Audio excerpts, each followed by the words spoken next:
He stopped for gas. She stopped to cry. One moment of kindness from a single dad turned into a life neither of them saw coming, but everything they both had been praying for. Before we dive in, hit that subscribe button and drop a comment. Where in the world are you watching from? The kitchen buzzed with barely controlled chaos. Jack moved with the kind of efficiency that only came from too many mornings exactly like this one. Half toast in his mouth, coffee brewing too slowly, and one sock on. The other sock? Somewhere in the universe, probably in the same black hole that swallowed Tupperware lids and matching mittens. Emma, 7 and stubborn, sat at the counter with a wrinkled school worksheet and a spoon hovering over her cereal like it was radioactive. "Dad, I can't find my glitter glue, the sparkly one." Jack passed by her with a plate of eggs and a distracted, "Use markers. Glitter glue's banned at school, remember?" "That was last year," she fired back, eyes narrowing, as if the rules of elementary school could change like the weather. She shoved the worksheet aside and sulked into her Cheerios. Jack let out a sigh, ruffling her hair as he passed again, this time finally wearing both socks. "We're going to be late, Em. Let's not go into meltdown over sparkles today." The truth was, Jack didn't mind the chaos, not really. It filled the silence, the kind of silence that had hung too heavy after Laura died. Some mornings it still crept in, especially when Emma would forget and set out 3 plates instead of 2, then pause, confused, before quietly putting one back in the cupboard. Jack remembered those moments with a pinch in his chest. He tried not to linger on them. Today was one of the better days. No tears, no reminders, just glitter glue drama and lukewarm coffee. He poured the coffee into his travel mug, took a sip, winced, burned. Typical. "Backpack, coat, shoes. Check," he called, moving toward the door, keys in hand. Emma jumped down from the stool and grabbed her oversized unicorn backpack. "Can I play the dinosaur song in the car? If we get out the door in the next 60 seconds, you can play it twice." That got her moving. She bolted for the door, nearly tripping over the dog, who gave them both a weary side-eye from the hallway. Jack paused, scanning the kitchen one last time. Half-eaten breakfast, a spilled cup of juice, and her abandoned worksheet. It looked like a mess to anyone else, but to him it was life. Fragile, messy, loud, and still going. He locked the door behind him, not knowing the day ahead would be the one that changed everything. Jack hated this stretch of road.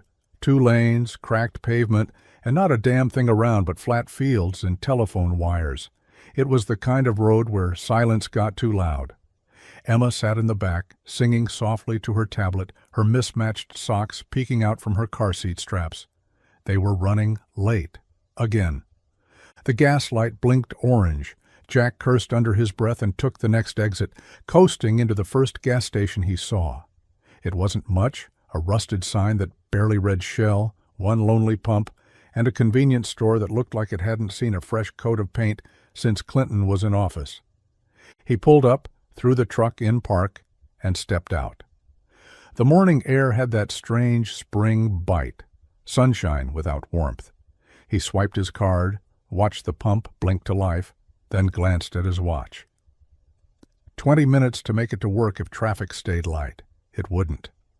Inside the truck, Emma knocked on the window and waved at him with a crumpled napkin. He smiled without thinking. Then he saw her. 2 rows over, next to the air pump, a woman stood beside a dusty old sedan with the hood up, blonde hair tied up in a messy bun, oversized sweatshirt swallowing her frame. One hand pressed to her forehead, like she was trying to hold in her sanity. Something about her didn't fit. She looked out of place, like she belonged somewhere with coffee shops and bookstores, not stranded outside a broken-down gas station with the wind slapping at her sleeves. Jack looked away, then back. She wasn't on her phone. No call for help. Just standing there, jaw tight, chest rising like she was trying not to break down. The pump clicked, gas full. He could have gotten back in the truck, driven off, left her to figure it out. It wasn't his problem. But there was something in the way she looked at that engine, desperate, cornered, like she'd run out of road. Jack rubbed the back of his neck, sighed, and muttered, "Come on," to himself, before walking over. He had no idea what he was about to step into. Claire had been staring at the engine for 20 minutes and still had no idea what she was looking at. It could have been a rocket ship for all it meant to her. The hood stood open like a question mark, and the air around her smelled like old oil and burnt rubber. Her hands trembled, not from the cold, but from everything else. From the miles behind her, from the phone call she didn't return, from the panic pounding in her chest like it was trying to escape. She hadn't planned to end up here, not this gas station, not this town, not this moment, stranded beside a sputtering car and an air pump that looked like it hadn't worked since Reagan. A single tear slid down her cheek before she could catch it. She wiped it away fast, frustrated with herself. "Come on, Claire, get it together." But her voice cracked halfway through the pep talk. The tears kept coming. The car had been making that noise for hours, a soft thump-thump, like a heartbeat that didn't want to be heard. She'd ignored it, just like she'd ignored the texts, the calls, and the voice in her head that kept asking where exactly she thought she was going. All she knew was she had to leave, she had to run, and she had. But now the car was dead, her phone was at 10%, and she had no one to call even if it was charged. Not anymore. Not after the things she'd said, not after the way she left. Claire dug into her purse, fingers fumbling for something, anything, that could give her control. A tissue, maybe. Her keys. A piece of gum to occupy her mouth so she wouldn't scream. She felt eyes on her. A quiet wait. She looked up. A man stood a few feet away. Tall, brown hair mussed, one hand in the pocket of his flannel jacket, the other holding a set of keys. He wasn't staring, he wasn't gawking. Just watching her the way someone might look at a wild animal, cautious but concerned. She blinked at him, cheeks flushed, suddenly aware of how ridiculous she must look. Red eyes, smeared mascara, car hissing like it was in pain. "Need some help?" he asked gently, like he already knew the answer. She opened her mouth, but no words came, just a shaky nod. And just like that, something shifted. Jack approached slowly, not wanting to spook her.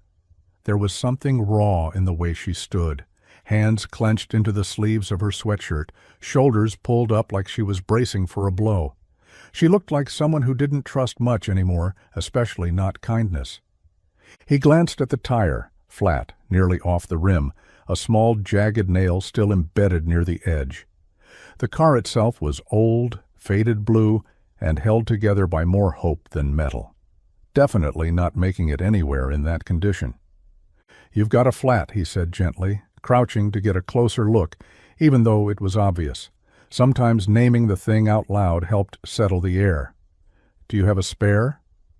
She hesitated, blinked a few times like she'd forgotten how to speak. I think so," she said finally, voice hoarse.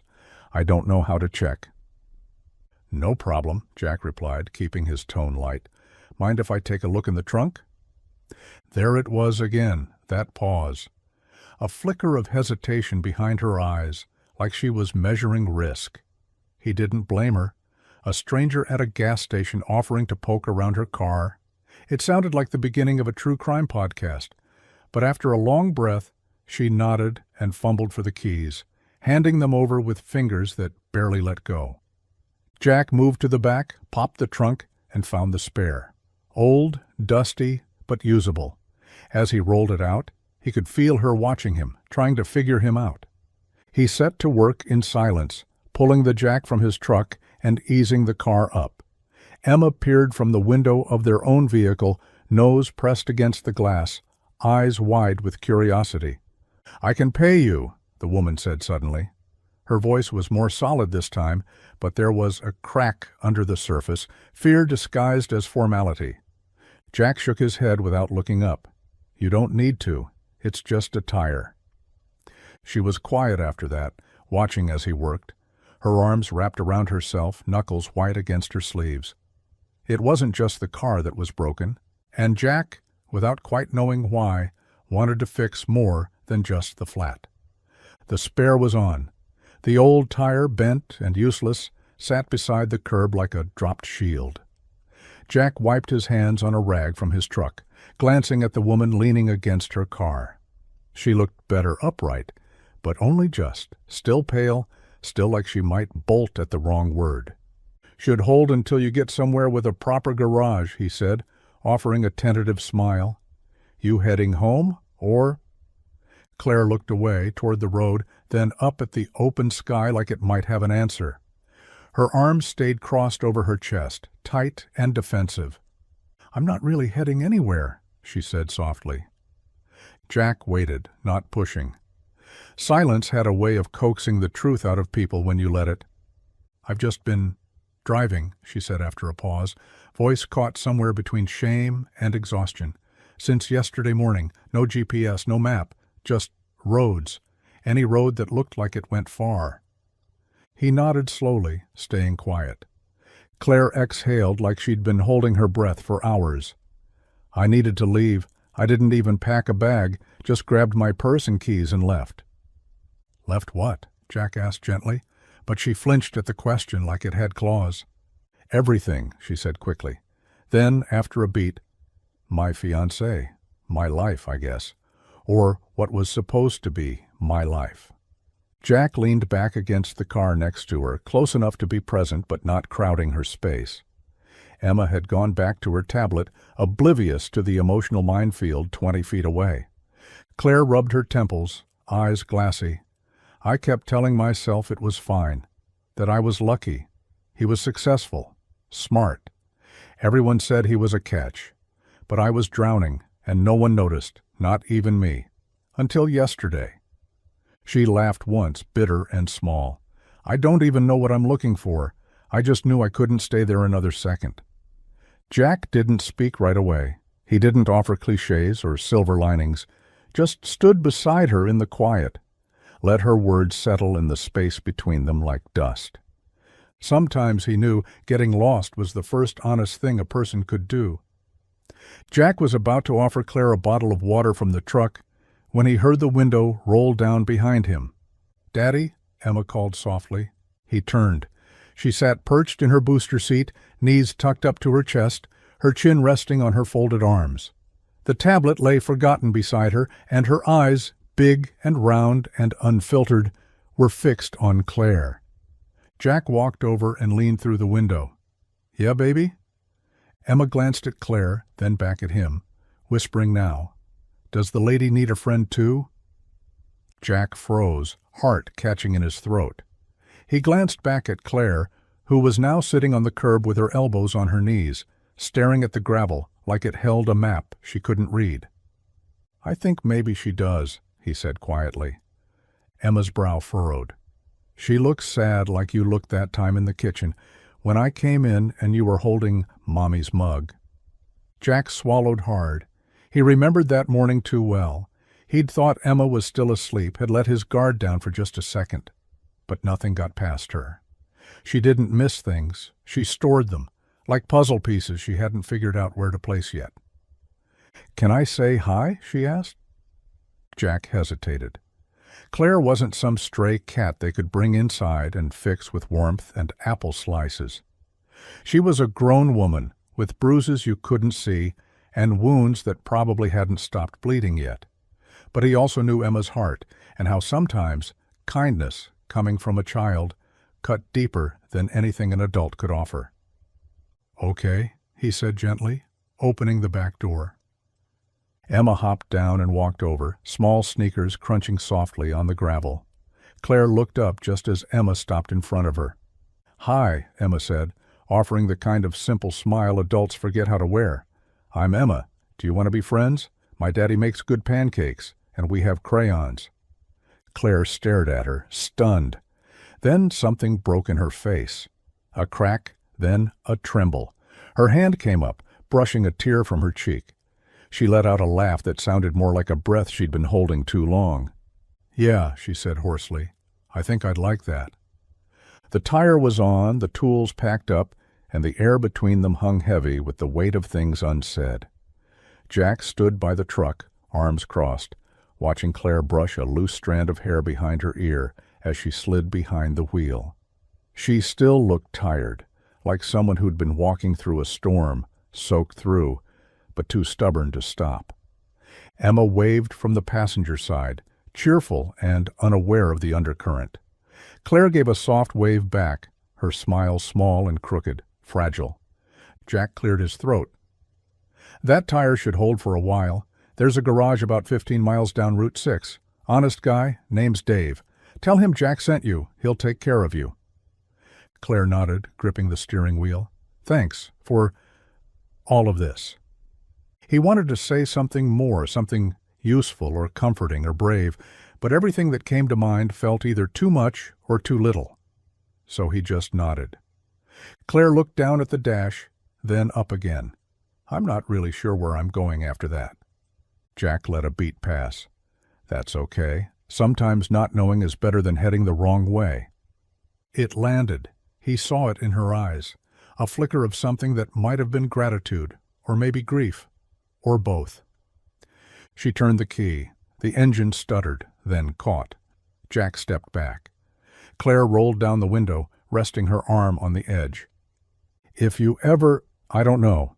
If you need help with something," she started, but trailed off. The sentence didn't really make sense, and they both knew it. He smiled just a little. "I've got it handled."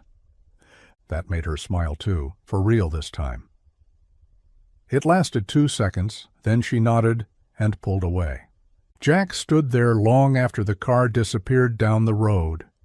The quiet settled in, not the peaceful kind, the kind that reminded you someone had just left, and you didn't know why it felt like more than it should. He walked back to the truck and slid into the seat beside Emma, who was now drawing in her notebook. "She was nice," Emma said.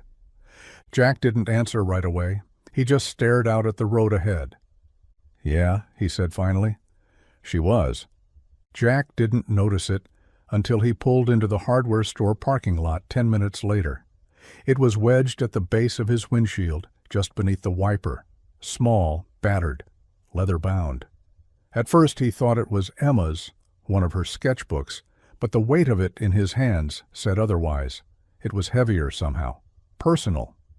He flipped it open. The first page held no name, no address, just a single sentence in careful handwriting. "What am I even looking for?"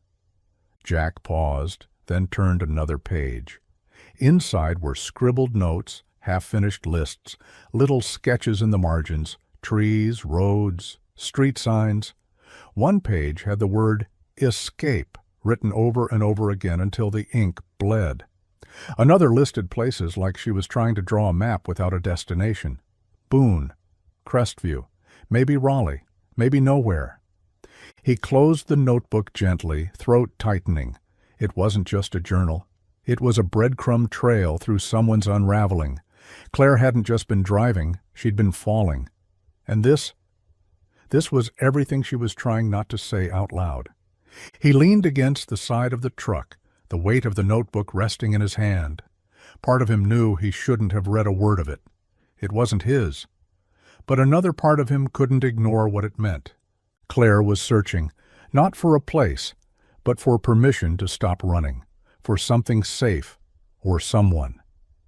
He looked down at the worn cover again, thumb tracing the corner. A name would have made this easier, a number, something to say. "Here's how to find me again." But there was nothing. Emma climbed out of the truck, holding a crumpled dollar bill. "Can I get a soda from inside?" Jack nodded absently. "Yeah, go ahead." His eyes stayed on the notebook. For a second he debated tossing it in the glove compartment and forgetting it altogether. Maybe she'd realize it, come back for it. Maybe she wouldn't. But Jack knew the truth in his gut. This notebook wasn't just something Claire left behind. It was a part of her. And something about that made him feel like she hadn't really gone at all. The notebook sat on the kitchen counter all evening, like it was watching him. Jack tried to ignore it, made dinner, cleaned up after Emma, even fixed that loose cabinet hinge he'd been meaning to tighten for 2 weeks. But every time he passed by, the little leather book pulled at him, quiet and insistent. By the time Emma was in bed and the house had gone still, the silence pressed in like fog. Jack poured a cup of tea he wouldn't drink, sat at the table, and pulled the notebook toward him. He opened to the middle, half expecting it to bite. The pages were a tangle of chaos and clarity, scattered words written in different pens, lists that seemed hopeful until they unraveled into uncertainty.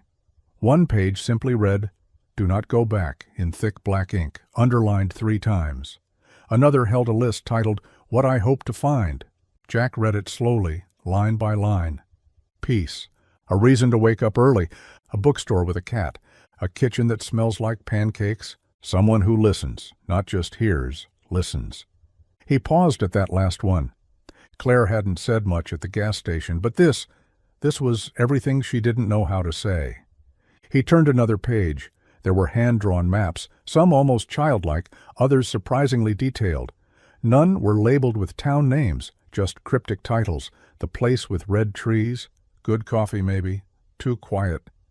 Then he stopped on a sketch, a lighthouse. It wasn't perfect, but it was careful. Detailed lines, storm clouds in the background, waves crashing hard against the rocks. The words beside it read, "I don't even know if this place is real, but I dream about it." Jack stared at it longer than he meant to. A lighthouse in a storm. Maybe it didn't matter if it was real. Maybe what mattered was that she needed it to be. He closed the notebook, hands lingering on the cover. He'd never met someone and thought about them this much after a single conversation. But Claire wasn't just someone. She was looking for a lifeline. And Jack realized, maybe without meaning to, that he didn't want to be the guy who let go of the rope. The diner was half full, buzzing with the low hum of forks against plates and a jukebox stuck in the 90s. Jack sat in a booth near the window, sipping his second cup of coffee and flipping through emails he had no real interest in reading. Emma was across from him, distracted with a coloring menu and a pile of broken crayons. It was supposed to be a quiet breakfast before errands. Nothing special. Then the bell over the door jingled. He looked up without thinking, and froze. Claire stood in the doorway, looking like she'd walked straight out of a dream and hadn't quite figured out if she was welcome. Her hair was tied back this time, a little neater, but her eyes were the same, tired, wide, uncertain. She wore a different sweatshirt, same kind of lost. Jack couldn't tell if she saw him at first. She scanned the diner like she was hoping to find a quiet corner where no one would notice her. Then their eyes met. She stopped mid-step, one hand still on the door, like she was deciding whether to stay or bolt. Emma noticed first. "Daddy, that's her. That's the friend lady." Claire's lips parted in surprise, then curved into the faintest smile. Jack stood up, gesturing toward the booth. "We've got room if you're hungry." She hovered a second longer, then finally exhaled and walked over. "I was just looking for coffee," she said, half laughing like she needed an excuse. "Didn't know I was walking into fate." Jack chuckled. Small town, limited options.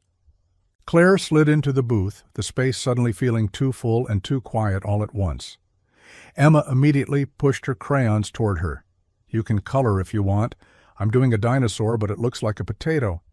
Claire gave a soft laugh. "Potatosaurus. Very rare." Jack watched the exchange, something warm stirring in his chest. She looked different today, not healed, but maybe like someone who'd taken one deep breath after a long time of drowning. As the waitress poured her coffee, Claire glanced at Jack. "You still have it, don't you?" He didn't have to ask what she meant. He nodded. Didn't feel right to throw it in a drawer. She looked down at her hands. "It's weird. I think I left it on purpose." Jack waited until the waitress walked away with their empty plates. Claire had barely touched her eggs. Emma had devoured her pancakes and was now off at the jukebox with a quarter and big opinions about which song to pick. The diner had emptied out a bit, leaving a quiet lull around their booth. Jack reached into his coat, pulled out the journal, and set it gently on the table between them. "I think this is yours," he said. Claire stared at it like it might bite her. Her breath caught, her hand hovering just above the leather cover, but not quite touching it. "I wasn't sure you'd notice it was gone," Jack added, voice low. "I noticed," she said, almost a whisper. She finally let her fingers land on it. "I tore the car apart, looking for it last night. Thought I left it at the motel. I almost gave up." He watched her eyes soften as she ran her thumb across the spine, like she was reacquainting herself with something she hadn't realized she'd missed until it was gone. "I read a few pages," Jack admitted, not apologizing exactly, but not proud of it either. Wasn't trying to pry, just didn't know what it was at first. Claire didn't look angry.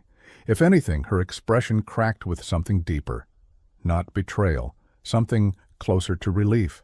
That someone had seen it, really seen it. "Then you know," she said softly. "I wasn't just out for a drive." He nodded. Claire sighed, resting both palms on the table. "It's like I spilled everything into that book because I didn't trust anyone enough to say it out loud. And now someone else knows the mess I'm in." "I don't think it's a mess," Jack said, choosing each word carefully. "I think it's someone trying to breathe again." She blinked, and her lip trembled before she caught it with her teeth. "That lighthouse in there," she murmured. "I don't even know if it exists. But sometimes, when I close my eyes, it's all I can see." Jack leaned forward, elbows on the table, voice steady. "Maybe it doesn't matter if it's real. Maybe it's about what it means." Claire looked up, and something in her face shifted. Like maybe, for the first time in a long while, she wasn't ashamed of needing to be found. The coffee turned cold long before either of them noticed. Refills came and went. Emma eventually fell asleep curled in the booth, her little head resting on Jack's jacket like it had always been hers. The late morning sun shifted through the window, catching in Claire's hair, and still she talked. Not in one long monologue, but in pieces. Carefully at first, like pulling threads from a too-tight sweater. Jack said little, just listened, the kind of listening that made silence feel safe. "I wasn't escaping a town or a job," she said finally, eyes tracing the rim of her mug. "I was escaping him." Jack didn't have to ask who. Her voice said it all. "We were engaged for 9 months," she went on. "He was charming at first, the kind of guy who knew what wine paired with what meal, who remembered your co-workers' names to impress you, who left flowers on your desk." She smiled faintly, bitter at the edges. But it changed, slowly, in ways you don't even recognize until you're already explaining bruises to yourself like they're your fault, or telling your mother you just fell into a door. Like that even makes sense. Jack felt his jaw clench. He said nothing. She needed to keep going. "He never hit me in the way people think of when they hear that word, just enough to confuse me, just enough to make me feel small, like I should be grateful he stayed." Her voice cracked then. She looked up, blinking hard. "I wasn't running from a place. I was running from becoming someone I didn't recognize, from forgetting who I was before him." Jack reached for the creamer, giving her a moment. His fingers brushed hers, and neither of them moved. "I packed my keys and wallet and left while he was at work," she whispered. "Didn't even take a toothbrush. Just drove."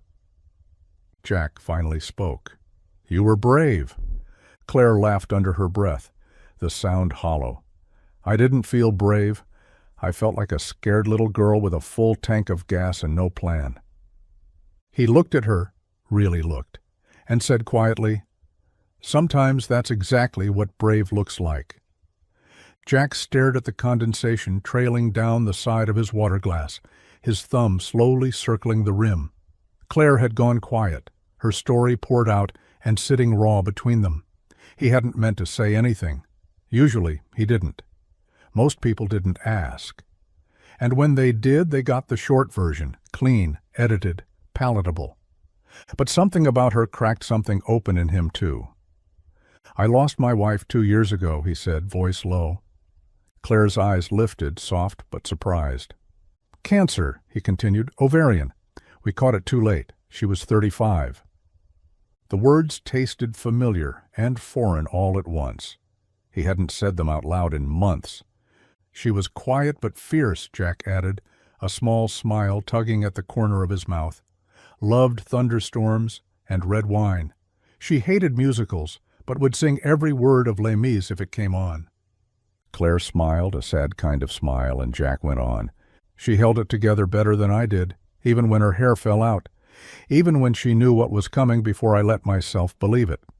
He paused, swallowed. I didn't know how to breathe without her. For a long time I didn't try very hard. Emma got me through. She was 5 when it happened. Too young to understand, but old enough to know something had changed. She kept asking when Mommy was coming back from the stars. Jack blinked quickly, willing the pressure behind his eyes to ease. He wasn't going to cry in a booth across from a woman he barely knew. It's strange, he said finally. You wake up one morning and there's just quiet. Not silence exactly, just the absence of the life you built. And you start wondering if maybe this is it now, this hollow version, the leftovers. Claire reached across the table, her hand resting lightly on his. I get that, she whispered, more than I wish I did. They sat like that, two people who had lost different things in different ways, quietly recognizing that grief wasn't always about what was taken, but about what was left behind. It was later that night, after dishes and stories and the kind of quiet that only settled once a child was finally asleep, when Jack found the drawing. Claire had stayed for dinner, just grilled cheese and tomato soup, nothing fancy. But the way she smiled when Emma offered to split her sandwich made something in Jack's chest tighten, like watching a door open he hadn't realized was still closed. Emma had been unusually focused after they ate, head bent over the kitchen table, with crayons scattered around her like confetti. She hadn't said what she was working on. Jack hadn't asked. Now, with the house dim and still, he saw the paper left behind on the table, surrounded by stray reds and blues. He picked it up gently. It was crude, like most of Emma's drawings, stick figures and bright colors, the proportions off, but the heart unmistakably clear. 3 figures. Emma easily recognizable with her wild brown curls and a big happy smile. Jack, taller, arms wide, the words Daddy printed across his shirt in pink crayon, and Claire. Her stick figure stood beside them, holding Emma's hand on one side and Jack's on the other. She wore a long purple dress, the kind Emma always gave her princess people. Above her head, scrawled in a messy loop, was the name Claire in glitter pen. The 3 of them stood beneath a crooked sun, a rainbow overhead, and a little house in the background with a heart drawn in the window. Jack stared at it, the air in the kitchen going still. It was innocent, sweet, the kind of thing a kid drew without thinking, without overanalyzing. But it said more than Emma could have explained with words. To her, Claire wasn't a stranger anymore. She was someone who belonged.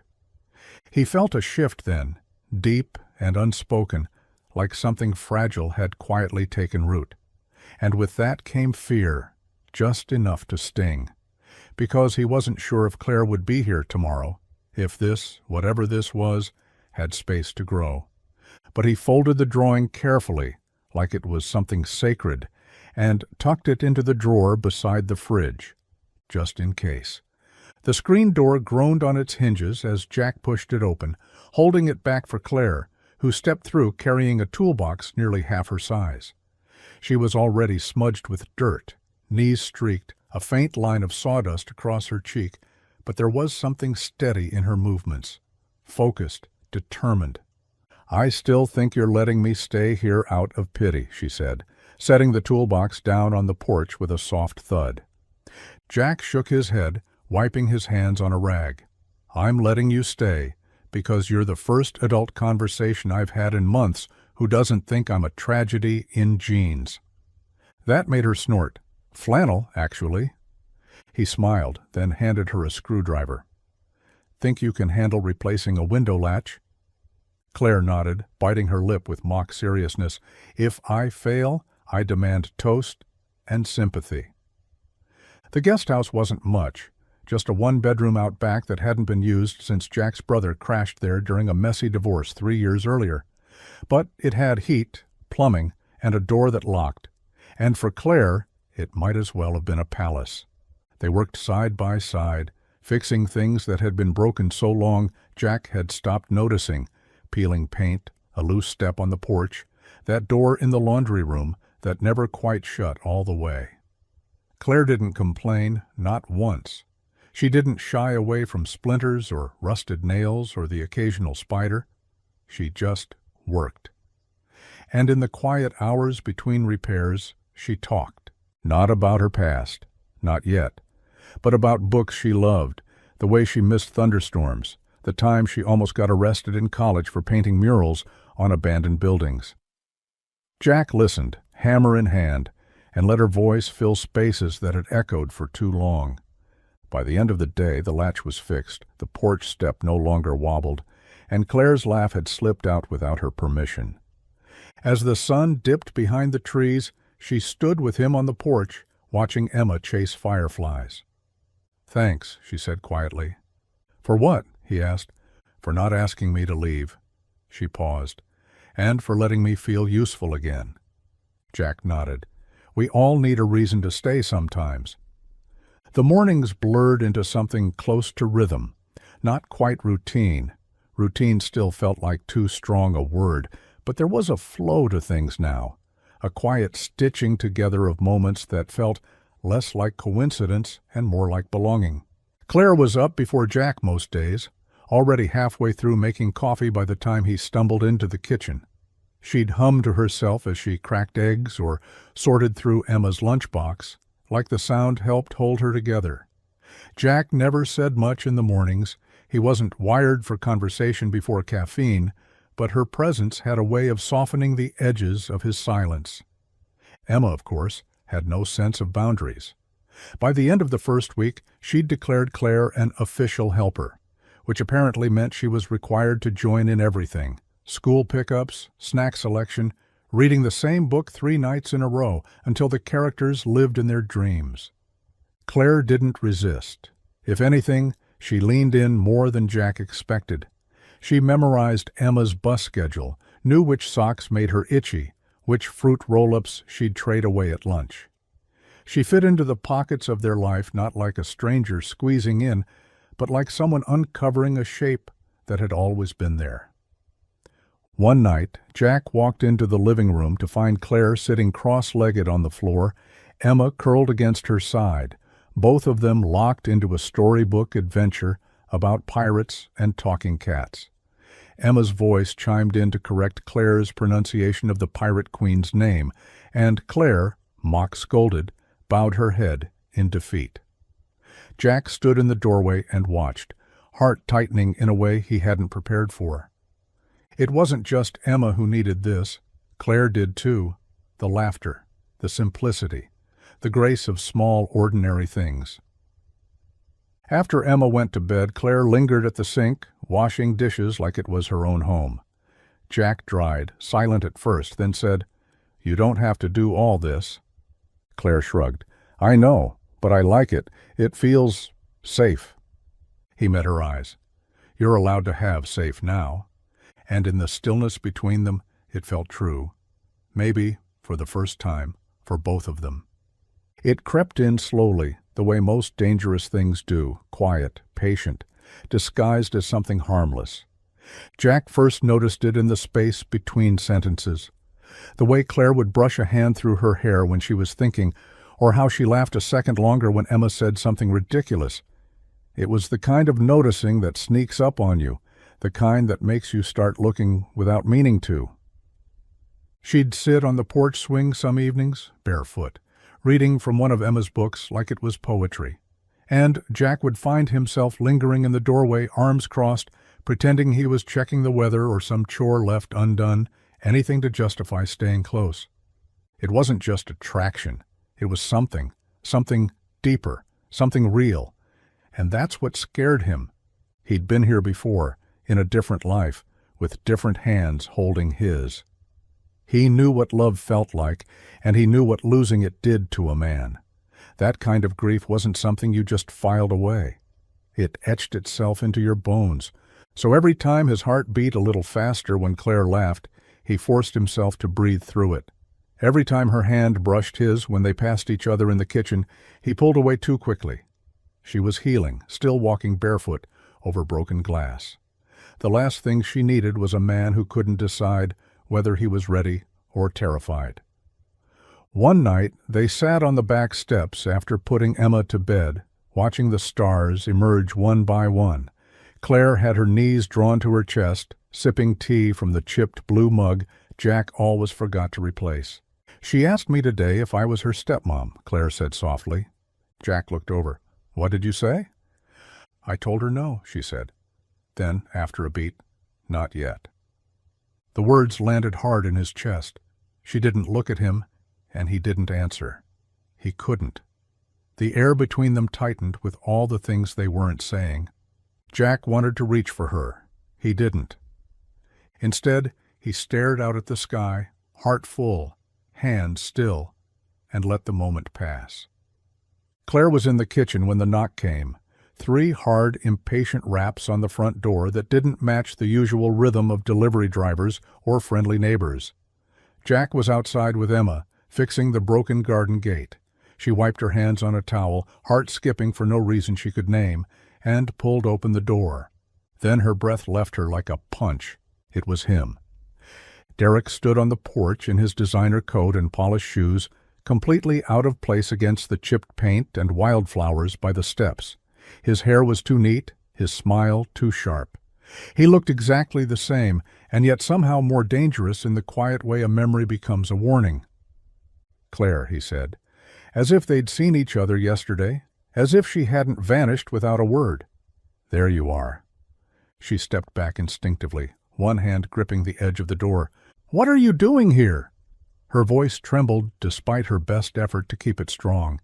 He didn't answer right away, just looked past her, into the house, like he expected to see her suitcase by the door, ready to come home. "It took some digging," he said finally, "but you left enough breadcrumbs, motel receipts, a card charge at a gas station, and then this place. Small towns don't keep secrets well." Claire's stomach dropped. "I just want to talk," Derek said, holding up his hands like a peace offering. "Let's not make this harder than it has to be." Behind her, footsteps. Jack appeared in the hallway, dirt on his hands, brows knit with quiet alarm. "Is everything okay?" he asked, voice calm but firm. Derek's smile dropped a notch. "And you are?" "Jack," he said, stepping forward. "Claire's friend." Derek looked Jack over, a flicker of contempt passing through his eyes. "I didn't realize she needed rescuing." Claire's chest tightened. "I don't." But the truth was, she did. She just hadn't expected the past to knock this loud, or to find her somewhere she almost felt safe. Derek leaned in slightly. "Let's not forget who you are, Claire. You think this life suits you, but we both know better." Jack stepped closer, his voice low, steady. "I think it's time you left." Claire's fingers curled tighter around the doorframe, her pulse loud in her ears. She wasn't ready for this confrontation, but maybe, just maybe, she didn't have to face it alone. Derek didn't move. He stood just outside the threshold, the kind of man who mistook control for charm, silence for compliance. Claire felt frozen, like the version of herself she'd worked so hard to peel away was clawing its way back to the surface. Her feet stayed rooted to the floor, but her hands trembled, hidden in the folds of her sweater. Jack didn't say another word at first. He just moved, not aggressively, not in a way that escalated, but with the calm certainty of someone who didn't need to raise his voice to make a point. He stepped in front of Claire. The space between Jack and Derek narrowed to a breath. Derek smirked, as if amused by the audacity. "This is cute," he said, looking past Jack, straight at Claire. "Playing house? Come on, Claire. You think this guy understands you? You really think this is your life?" "She's not going anywhere with you," Jack said, voice low, every syllable deliberate. "You don't get to show up here and pretend she owes you something." Derek's jaw tightened. "This is between me and her." "Then you shouldn't have left her shaking at the door." That landed. Claire didn't speak. She couldn't. The tightness in her throat felt like it might choke her, but she stared at Jack's back, how solid he looked, how grounded, and for the first time in a long time, the fear didn't swallow her whole. "I'll call the sheriff," Jack continued, "and I know him personally. If you're still on this porch in 60 seconds, you'll be explaining why you're harassing a woman who clearly doesn't want you here." Derek's expression flickered. He wasn't used to being denied. But even he could see it. This wasn't a man bluffing. Jack wasn't a threat. He was a wall. After a long pause, Derek backed up, brushing imaginary dust from his coat. "You'll come to your senses," he said to Claire, his voice colder now. "You always do." Jack closed the door without a word. Inside, the silence was deafening. Claire exhaled, knees weak, heart pounding against her ribs. Jack turned to her, his eyes steady, but softer now. "You don't have to go back," he said. Claire looked at him, and in the depth of his gaze, she believed it. For once, someone wasn't standing in front of her. He was standing with her. The next morning, the sky was overcast, the kind of gray that presses down on your shoulders without you realizing it. Claire stood on the back porch, a cup of coffee warming her hands, staring out at the yard, where Emma was chasing the dog in circles, laughter echoing like it belonged there, like she belonged there. The night before had left a heaviness in her chest, not fear exactly, but weight, a reckoning. Derek was gone, but his presence still lingered like smoke. She could have packed her things after dinner. Jack would have understood. He wouldn't have asked questions. But instead, she'd cleaned the dishes, tucked Emma in, watched Jack silently pull an extra blanket from the closet and leave it folded at the edge of the guest bed. Not because she needed warmth, because he wanted her to feel safe. She hadn't felt safe in years. Jack appeared behind her now, quiet footsteps on the wooden planks. He didn't say anything at first, just stood beside her, his arm brushing hers as he sipped from his own mug. "I know you probably feel like you should keep going," he said finally, "that you've still got something to outrun." Claire didn't look at him. "I used to think if I stopped moving, he'd catch up to me, that standing still meant surrender." Jack nodded slowly. "What does it mean now?" She swallowed hard, eyes fixed on the little girl in the yard who had already redrawn what family could look like. "It means I'm tired," she said, voice steady, not of hiding, of pretending I don't want more. Jack looked at her, really looked, eyes full of cautious hope. She turned to meet his gaze, coffee cradled in her hands like it was the only thing anchoring her to the ground. "I want to stay," she said, and the words didn't tremble. "Not because I'm scared or lost or don't have somewhere else to go, but because this feels like choosing something good, something real." Jack didn't reach for her. He didn't need to. He just nodded quietly, like he'd known this was coming all along. And for the first time, Claire didn't feel like she was asking permission to exist. She felt like she was home. The smell of kettle corn and wood smoke hung in the air like memory. Strings of lights zigzagged over the town square, casting a warm glow over hay bales, scarecrows, and hand-painted signs that read, "Welcome to the Maplewood Fall Festival." Kids ran in packs with painted faces, their laughter slicing through the folk music drifting from the bandstand. Claire had never seen anything so unapologetically wholesome in her life, and she loved it. Jack walked beside her, a soft plaid blanket folded over his arm, Emma skipping ahead with a caramel apple, half destroyed in one sticky hand, and a prize ribbon flapping from the other. "Third place in the pumpkin toss," she'd shouted earlier, eyes lit like she'd won the lottery. Claire had cheered just as loud as Jack did, maybe louder. They found a spot on the grass beneath an oak that had already shed half its leaves, and Jack spread the blanket like a man who'd done it 100 times. Claire sat down next to him, close enough for her knee to brush his. She didn't move. "Small-town festivals are kind of a big deal here," Jack said, smiling as he handed her a cup of cider. "We get serious about our pie competitions." Claire laughed. "I noticed. Someone in the bake-off tent was practically crying over a dropped crust." Last year, a fistfight broke out over spiced pecan. Sounds violent, she teased. You should have seen the frosting incident in 2019. They laughed together, and it felt easy, natural, like something built, not borrowed. Emma came barreling back with 2 tiny pumpkins, one for each of them. We're a team, she declared, plopping them down. A family team. Claire's heart twisted at the word. Jack looked at her, his expression soft but unreadable, and in that moment, surrounded by strangers who felt like neighbors, wrapped in the scent of cinnamon and something sacred, Claire felt it too, not like a replacement, not like an escape, like a beginning. She watched Emma lean against Jack, eyes fluttering from too much excitement. Claire reached for his hand, quietly, like a decision she wasn't scared of anymore. He didn't flinch. He held on. The night settled in with a kind of softness that only comes after a day so full it left no room for worry. Jack drove with one hand on the wheel, the other resting loosely in his lap, fingers still faintly sticky from cotton candy. Claire sat beside him, her eyes heavy, lips curved in a quiet, content smile, as she looked out at the dark country road. Emma was in the back seat, half asleep, but still buzzing, her voice just above a whisper. "Daddy?" Jack glanced in the rearview mirror. "Yeah, bug?" Emma yawned, curling up against her booster seat like a cat. "Is Claire going to be my new mommy?" Silence fell, heavy and immediate. Claire's breath caught.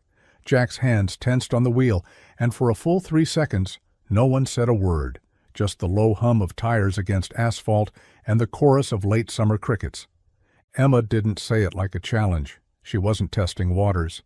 She asked it like someone who'd drawn her own conclusions and just needed to know if the adults were on the same page. Claire turned slowly, meeting Jack's eyes for a moment before looking back at Emma. The little girl was blinking up at them, calm and unblinking, trusting.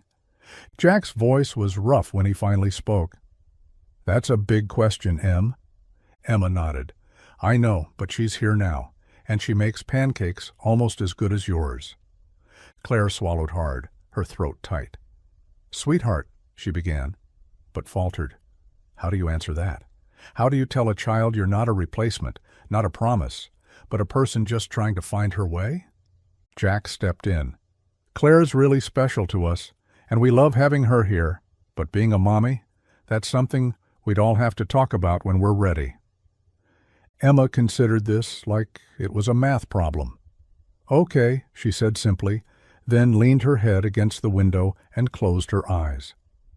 Claire stared at the dashboard, her hands folded tightly in her lap. "I wasn't expecting that." "Neither was I," Jack murmured.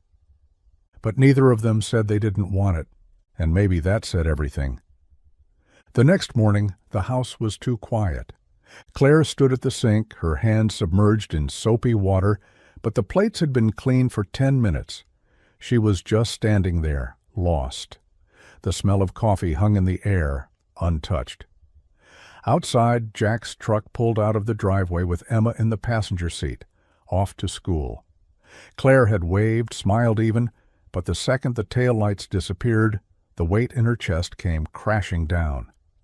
She wasn't ready. The words had been clawing at her since Emma's question.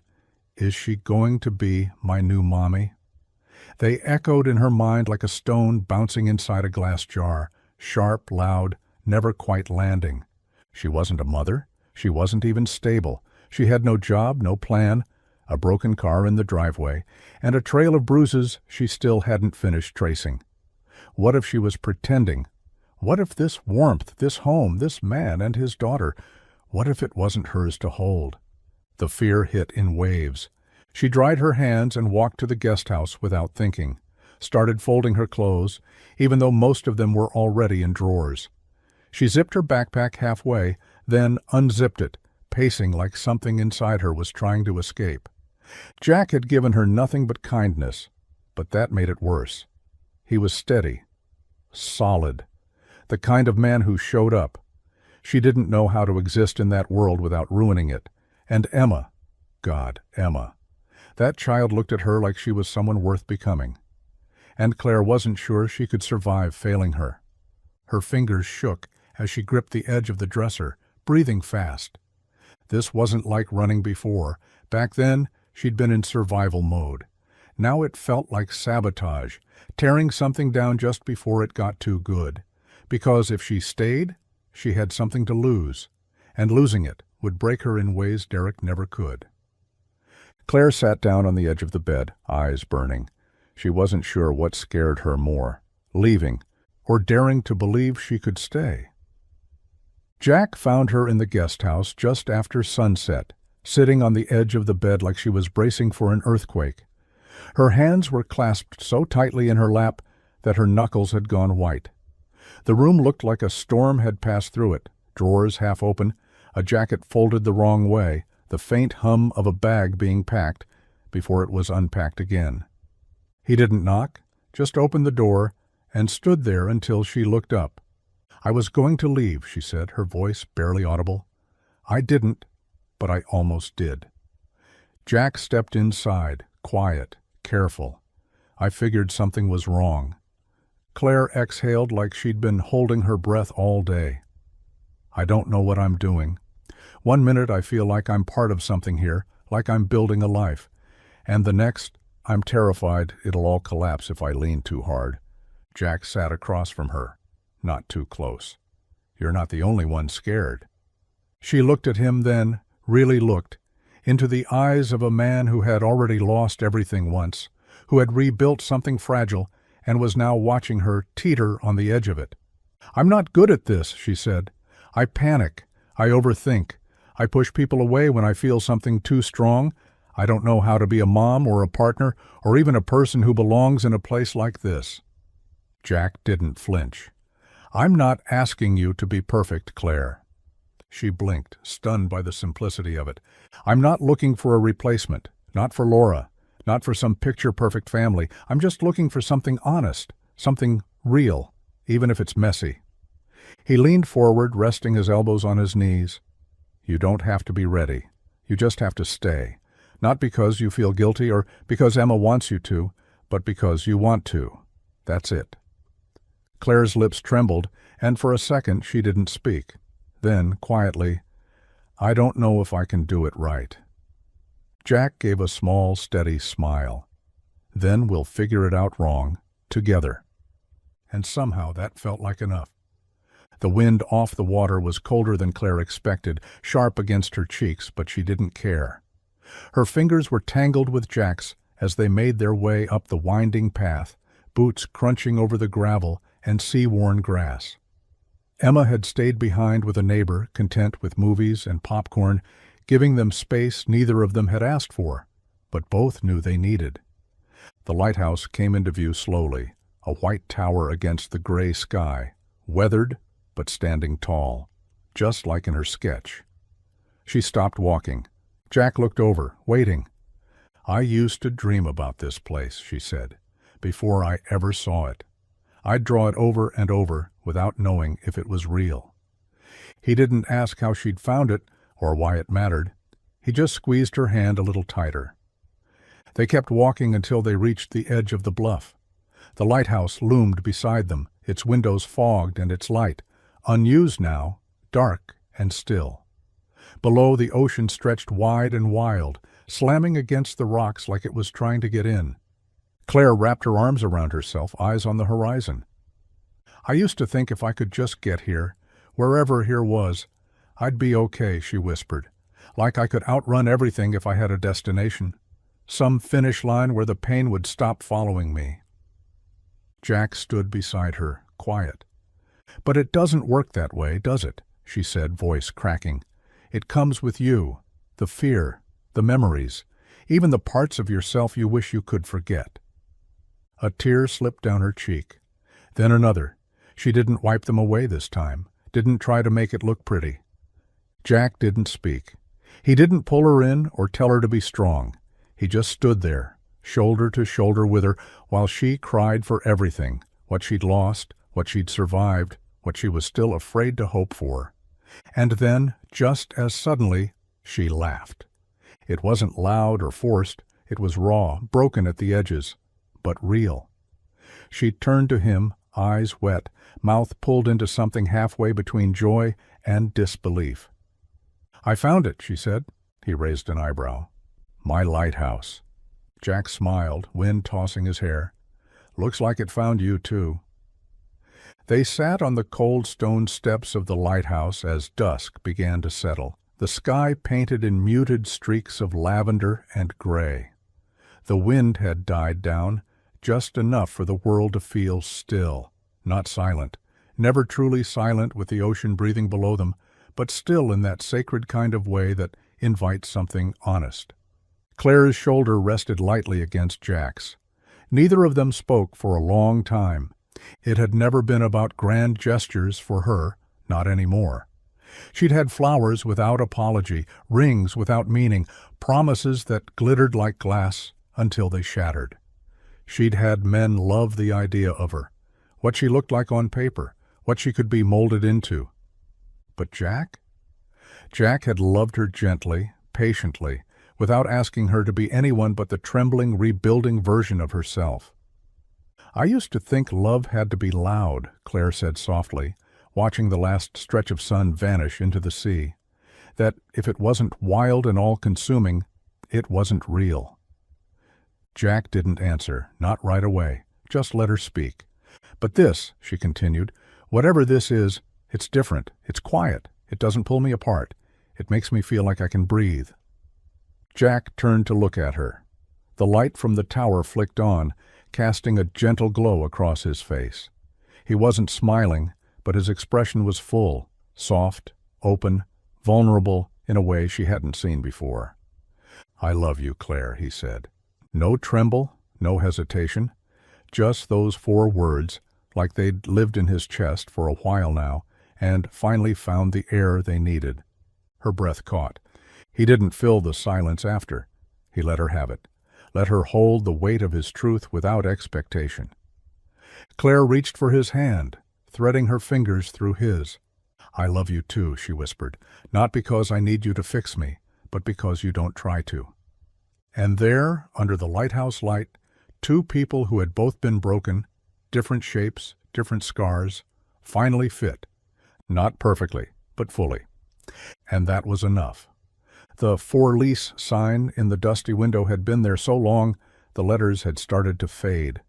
Most people passed the little storefront without a second glance, just another forgotten space on Maplewood's sleepy Main Street. But Claire had noticed it every time she walked by, and today she stopped. The bell above the door jingled as she stepped inside, the air thick with dust and potential. The hardwood floors creaked under her boots.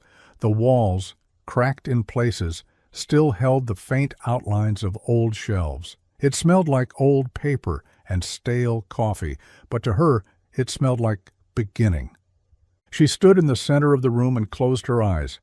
She could see it already, bright white walls with soft light spilling through the front windows, easels lined up along one side, shelves stacked with sketchbooks, brushes, ink pots. She imagined Emma sitting in the corner with her crayons, Jack leaning against the doorway with coffee in hand, watching her work like it meant something, like she meant something. Claire signed the lease that afternoon. By the following week she was painting the walls herself, splashes of color she didn't bother to tape off, letting the strokes go wherever her hands needed them to. She wanted it to feel alive, imperfect, honest. Word spread fast in a small town. The locals were curious. First, the baker's teenage daughter wandered in after school. Then the librarian asked about beginner watercolor classes.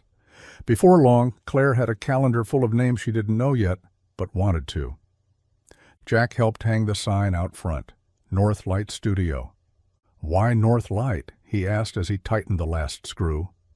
Claire looked up at him, then out at the sky, already beginning to shift with spring. "It's what artists call the best light to paint in," she said, soft even, no harsh shadows.